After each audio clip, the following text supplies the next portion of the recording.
Dave's got another boomer music experience with my good friend DJ, super extraordinary Randy Helmo. I love the topic today, Randy. Kind of my, growing up, I was listening to Huey Lewis and the News, loved them, and a lot of big hits. I remember coming out, with the soundtracks like to Back to the Future and just everything. They were just kind of that band. They always had something on the go, and that's who we're going to talk about today. Is Huey Lewis and the News. I'm excited for this, so I'm going to pass the mic over to you and say, get this show underway. Well, thank you very much, Dave. And I've got a lot of interesting facts and figures on Huey Lewis and the News. Just to offset for just a moment, and most of our listeners and audience probably didn't know this, but each and every year for the last, since 1984, Huey Lewis has been invited to the AT&T Pebble Beach Pro-Am Golf Tournament. And in his own right, he plays to about a 4 handicap. He's an extraordinary golfer. I remember watching the documentary on We Are the World, and he talked about him and Willie Nelson standing in a corner and talking about golf because you got it. On the tour buses, both them took their clubs. Wherever they found a golf course, they were playing. You got it. Yeah. So that's one really good slice of life with Huey. But yeah, he really could have turned pro. He could have definitely played on the PGA Tour. Absolutely, no question. Well, I'm just happy he made music. Yeah, right on, yeah. Huey Lewis and the News. They, of course, are an American rock band. They're based out of San Francisco, California. They had a run of hit singles during the 1980s and the early 1990s. And eventually, they achieved 19 top 10 records or songs across the country. And this was on Billboard Hot 100. And as I mentioned before in some of our previous broadcasts, Dave, the Billboard Top 100 is indeed the Bible of music. And that's what all the music ratings are based on. Billboard, Hot 100, Hot 40, you name it. Now, their sound, it was kind of pop, but also Huey Lewis and the News, they incorporated also some rhythm and blues, okay? And a little bit of doo-wop in there too, okay? Yeah. Doo-wop, late 50s and around there.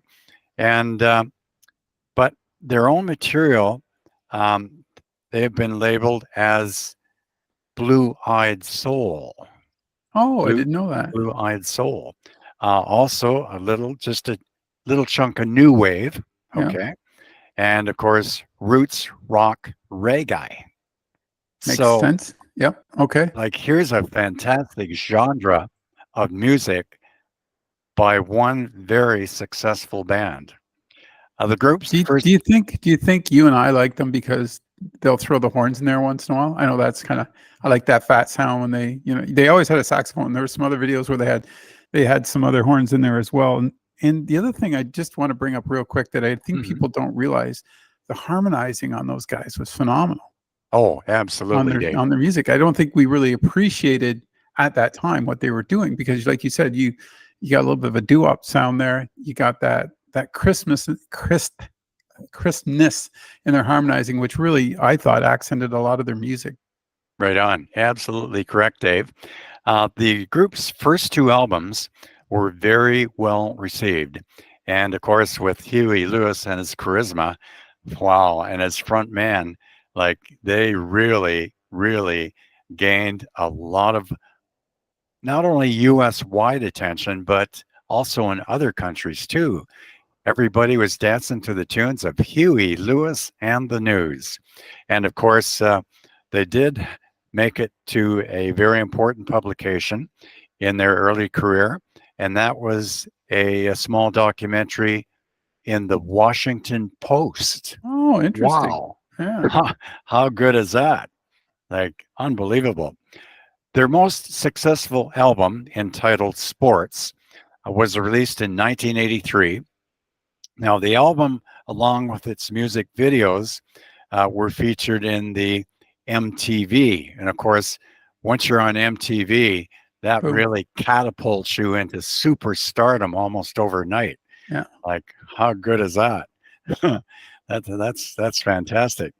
So again, their popularity, of course, was expanding, and they came out with their next single called "The Power of Love." And this song was featured in a 1985 film called Back to the Future. Yep. So, and that was a good movie too. The Power of Love reached number one, of course, on the Billboard Top 100 and was nominated for the Academy Award for Best Original Song. And this was at the 58th Annual Grammy Awards. Now, the group's 1986 album, entitled Four, and it's spelled Fore, Of hence course it is. four. That's your golf term. Hey, if the ball goes left or right, yell four so people don't get hit. Well, how appropriate. How appropriate.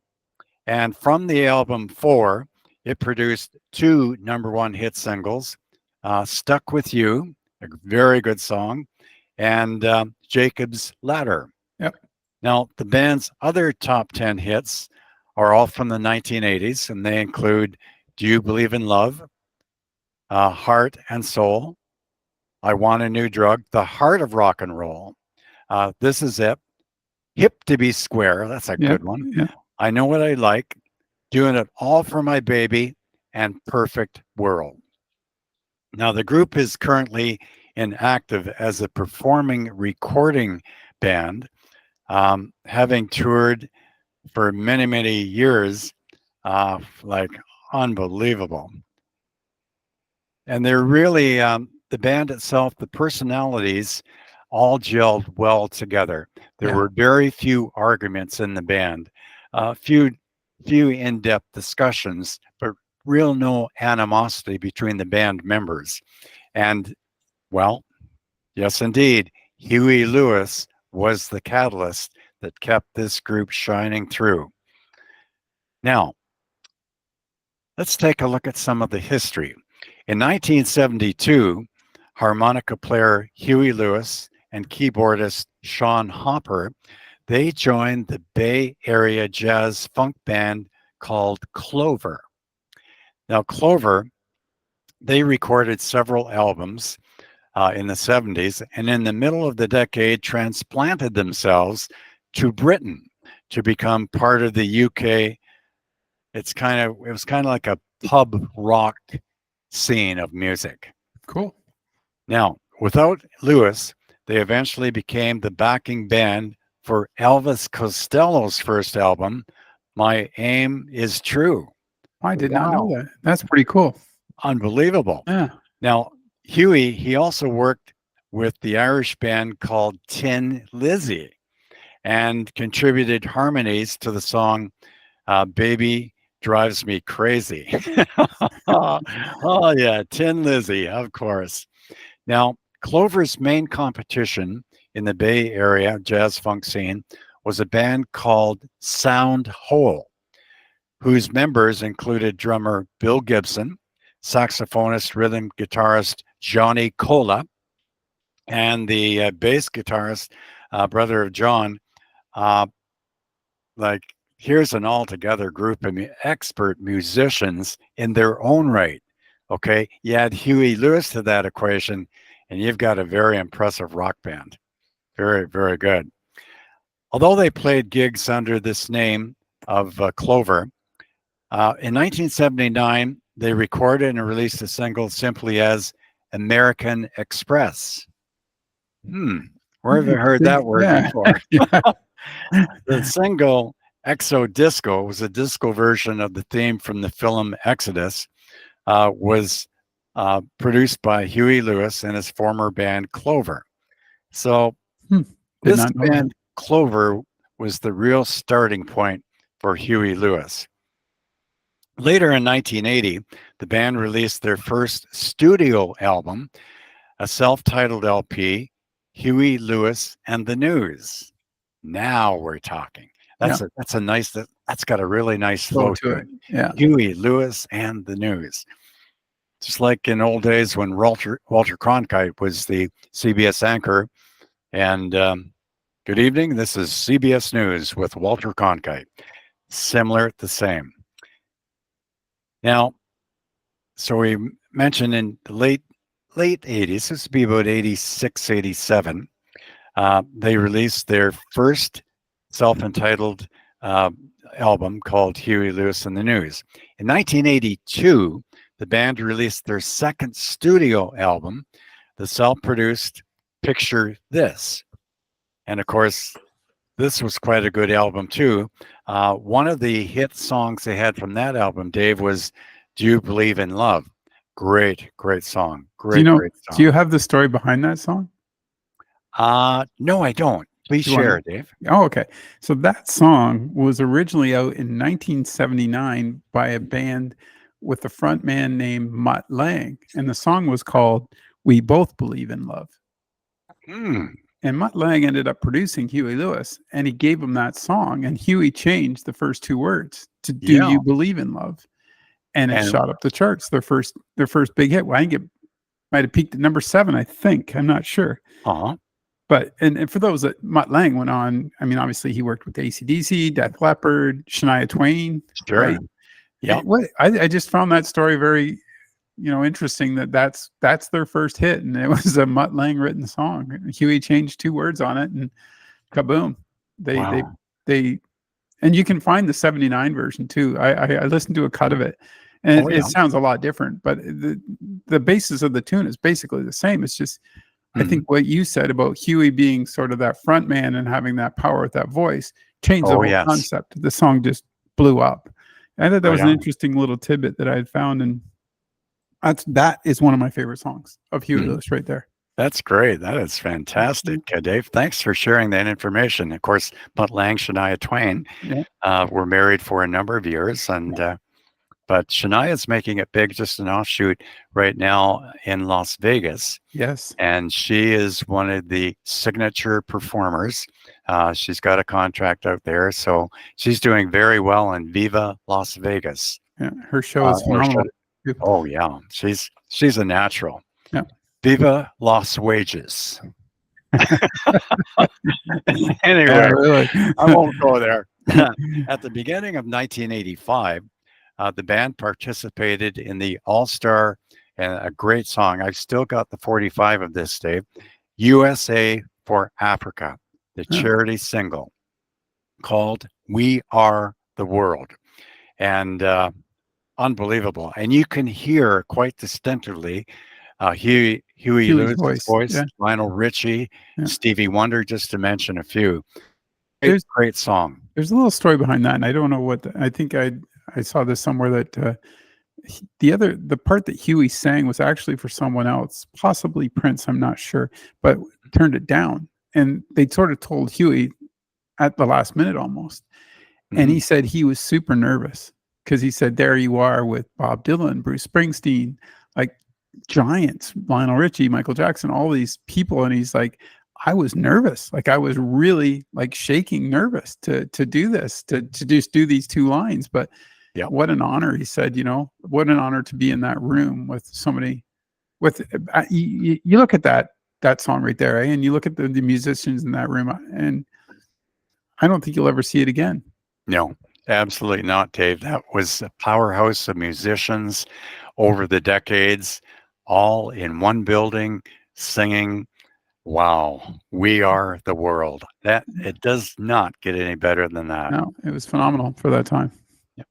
Uh, Getting back to their one song, "The Power of Love," was a #1 titled U.S. hit, and it was featured here again in the 1985 film Back to the Future. Yeah. And they also recorded "Back in Time," and Huey Lewis, he made just a cameo appearance in that film. Really? I Yeah, didn't I'll have to look just for a that. Huh. just a about a 1-minute shot. Huey Yeah. Lewis and just a cameo appearance, but yeah, he was in it. Now, following the success of "The Power of Love," and their album Back in the Future. Huey Lewis and the News, they released their fourth studio album called Four, and that was in 1986. Now, following the success of the sports and #1 Billboard 200, that was a tremendously successful song, Powerful, The Power of Love. Yeah. And the band continued to tour throughout the year of 1987, and they released Small World in 1988. Now, after the previous two multi-platinum albums, Small World was considered noticeably weaker. I don't think so. It was right up there with the other Yeah, two I albums agree. too.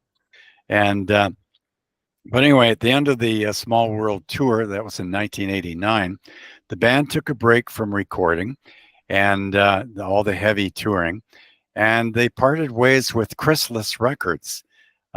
Chrysalis Records, of course, huge record company at Yeah. the time. In 1991, they released Hard at Play on the EM label in the US and on the Chrysalis label in the UK. Now, how good is that? That was very good. So they had two hit numbers from that, a couple of days off, and it hit me like a hammer. They were just out from the top 10, but number 11 and number 12. The band once again changed labels. This time, they signed with Elektra Records. And of course, again, Elektra was competing with Chrysalis Records, two humongous record companies. And so they went with Elektra Records, and they had the album called Four Chords and Several Years Ago. How interesting. Now, this featured some doo-wop songs, some rock songs from the 50s, and also don't forget our 1960s too. The album charted on the Billboard 200, and they had two hits on the adult contemporary hit list also. In early 1996, the band released the greatest hits album, Time Flies, which focused primarily on the releases from the picture, this sports, and also Four. Okay. So here you've got a tremendous hit record exchange, even though they've been changing record companies left and right. That's something that rock bands normally don't do. But for Huey Lewis and the News, it paid off in spades. Darn right. The 21st century. The band's lineup has changed moderately since its heyday. Bassist Mario Coplina, he left the band in 1995, was replaced by John Pierce. Tower of Power, which often served as the band's touring horn section in the 80s, ceased their work with the band in 1994. In 2001, the News released their first album in 7 years called, ready for this? Plan B. That was on Jive Records. It only briefly made the charts with the lead single, Let Her Go and Start Over. And that became a minor contemporary hit. In December of 2004, Huey Lewis and the News recorded their first live album, Live at 25. Oh, good. Wow. Live Good. at 25. And that was at the Sierra Nevada Brewing Company in Chico, California.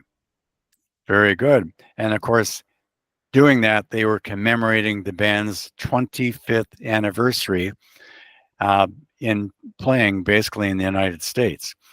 In 2008, they recorded the theme song to the action-packed film Pineapple Express. I didn't know that. And at the request of Seth Rogen, the song is played over the end credits of the film, and it appears on the film's soundtrack album. So that movie, they had recognized the soundtrack album, and so they should. It was Seth Rogen. Yeah, Seth Rogen was pretty big in that era. So I didn't know. I'm gonna have to check that out. I didn't know he did that. Yep. The band returned to the studio in 2010, recording their first album in nearly a decade. Now, the album entitled Soulsville is a Stax record tribute album recorded as the legendary Ardent Studios. They continue to tour regularly, playing around 70 dates a year. That's a lot.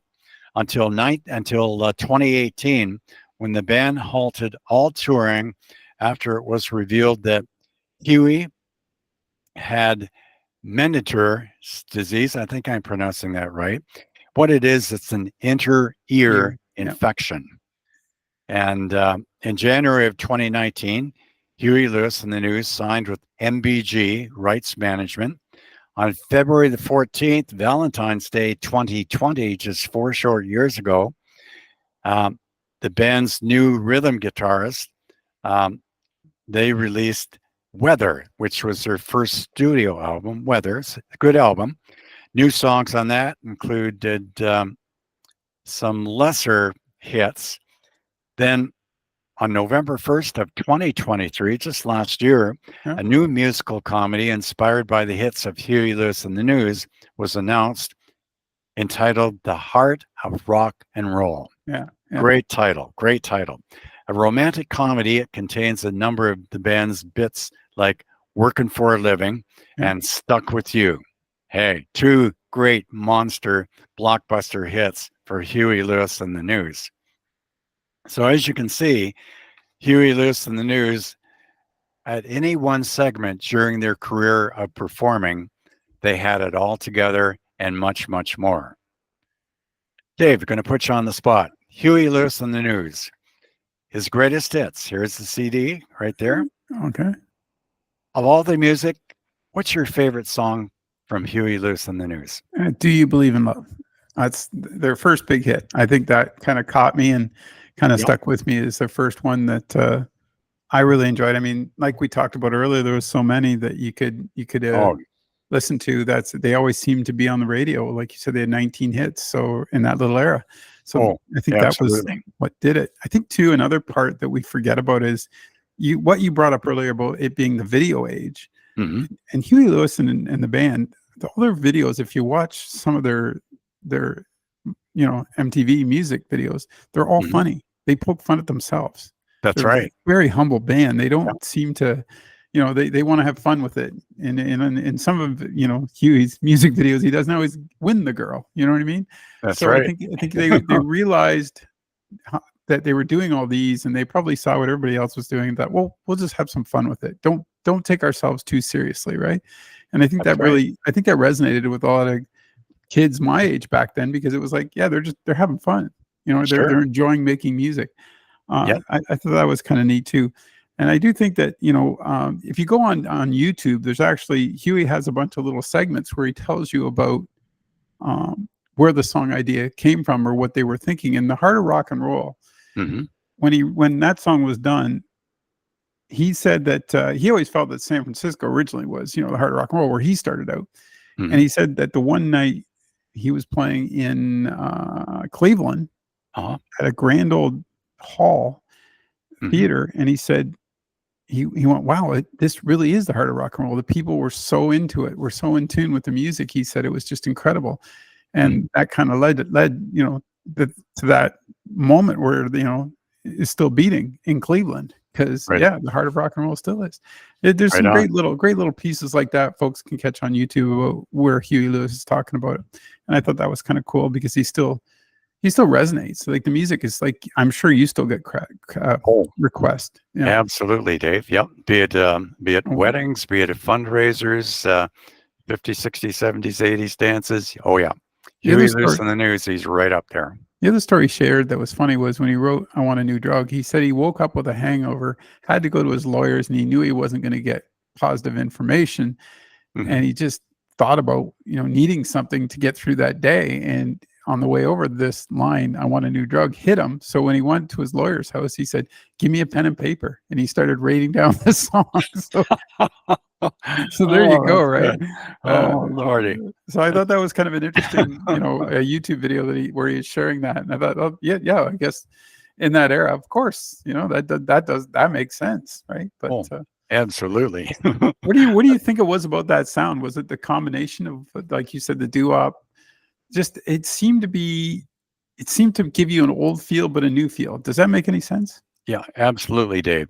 It was kind of a combination of the genres of a bit of doo-wop, a little bit of soft rock, a Yeah. little bit of slight new wave, not a lot, but just a bit.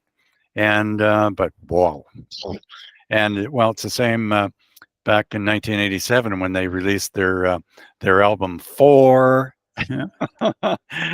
which was their most accomplished album. I think their undisputed masterpiece is probably Hip to Be Square.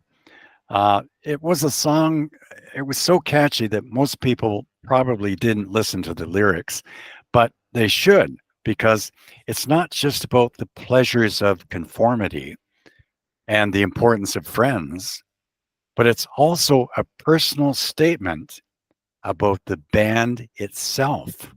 Ah, Hip to Be Square. If you get a chance, Dave, again, check out the take a lyrics. listen to that song, Yeah. and you will hear the person. It is definitely a personable statement about the band itself. It's you really got to listen carefully, but it's there. And it's almost, now that you mentioned, I'm running through some of the lyrics in my head, and it's almost like it was like, well, we finally grew up. Exactly. Yeah. Yeah, Right we on. got all that partying behind us, or now we're just happy to be hip to be square. Yeah, I Yeah. mean, you're right, and he always had the catchy riffs, the lyrics and the riffs and the saxophone and like all those little pieces that seem to be make 80s music, right? In that era, so strong. And Hmm. recognizing that, even him on the harmonica, right? Pulling that out. I mean, Oh yeah. that's just a throwback, which was just bonus on top. I mean, I think those are the parts too that made Huey the newest sort news different enough that you wanted to listen to them. Exactly. Exactly right, Dave. Yeah. In April of 2013, to mark their 30th anniversary of the band's album Sports, comedy video website Funny or Die created a kind of oh, it was kind of a murder scene, I guess, slightly murder scene there. But uh, in that movie, a few songs, "I Want a New Drug" Yeah. and "I Want a New Duck." Oh, good old We had Huey some fun. Lewis. Had some Oh fun with it. yeah, darn right. And to kind of finish off Huey Lewis in the news, we need to take a look at his awards, Yeah. the band's awards. The band, ready for this, has sold over an estimated 30 million records, and that's worldwide. Wow. I did not know that. And according to an interview with Johnny Cola in 2006, now their album in 1983, Sports, had sold 10 million copies in the United States alone. Like, wow. The Heart of Rock and Roll won the Grammy Award for the Best Music Video long form in 1986, and rightly so. Also in 1986, the Grammy for the Best Pop Performance by a duo or group with vocals was won by We Are the World. There And you go. well done. Performed by USA for Africa, in which Huey Lewis and the News were an integral part of that song. And this award went to the song's producer, Quincy Jones, and not to any of the other artists, mainly because he produced it, wrote it. He did a lot of work Yeah. behind the scenes to make this really a worldly hit Yeah. back in 1985. Now, the songs The Heart of Rock and Roll and The Power of Love, they were also nominated for Grammy Awards for Record of the Year in 1985 and Record of the Year also in 1986, respectively. So, Huey Lewis and the News, certainly a wonderful band. They've given us a lot of great musical memories over the years, but with a focus on the mid 80s and right up to the mid 90s. and still performing up to, a few years ago. I mean, how good is that? That's better than good, Dave. Yeah, and I think, like you said, the musical, I believe they're working away on that still. Like it's still that heart still beats on, right? The heart of rock and roll is still going. So, Darn uh, right. I always love when we get a chance to talk about that era of music too, because I think it's kind of underappreciated a bit, but there was so much talent in that era as well. Oh, And the absolutely. competition that he was up against, Michael Jackson, Hall and Oh, Oates, yeah. like you could Oh, just go on, Lionel Richie, you can go on and on for oh that yeah. era. So to be sustainable and have that many hits, you Mhm. had to know your stuff and you had to do it right, and they did. So They- great show today. I Yep. love talking about these types of bands. Oh, yeah. Huey Lewis and the News, the complete rock band, one of the best. And one of Randy's favorites because he's a big golfer. Don't forget that, folks. Right on. Yeah. Yeah. Hey, free handicap, Huey Lewis. I There kid you you go. not. That's perfect. Thanks for doing this today and taking the time. I really enjoyed doing Huey Lewis in the News, and I look forward to next month, buddy. Same here, Dave. Really enjoyed the program today, and I know that our audience will enjoy our information and background on Huey Lewis and the News.